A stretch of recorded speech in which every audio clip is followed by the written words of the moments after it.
Hi friends, ఎలా ఉన్నారు? అందరూ బాగున్నారా? నేను కూడా బాగున్నాను. ఈరోజు టాపిక్ ఏంటంటే నెక్స్ చిన్నగా అయిపోతూ ఉంటాయండి కొన్ని టాప్స్కి. అవి మనం ఎలా రిమోట్ చేసుకోవాలి ఈ వీడియోలో చూసేద్దాము.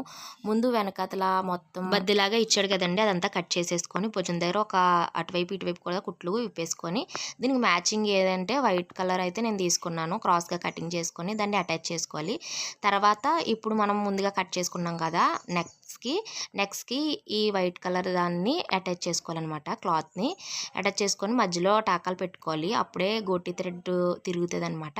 గోటి అయితే వేసేస్తున్నాను. చూడండి, గోటి వేయడం కూడా చాలా సింపుల్ అండి. మీరు చాలా నీట్గా అయితే వేసుకోవచ్చు. ఇలా వేసేసుకున్న తర్వాత మనం వెనకాతల పోగులు రాకుండా మడత పెట్టేసుకొని దాని మీద నుంచి ఒక కుట్టు అయితే వేసేసుకోవాలి. తర్వాత 2 భుజాలు అటాచ్ చేసుకున్న తర్వాత చూడండి, ముందు వేసుకున్నప్పుడు ఎంత టైట్గా ఉందో, తర్వాత వేసుకున్నప్పుడు ఎంత ఫ్రీగా ఉందో. ఈ టిప్ మీకు నచ్చిందా? నచ్చితే ఒక లైక్ చేసి సబ్స్క్రైబ్ చేసుకోండి.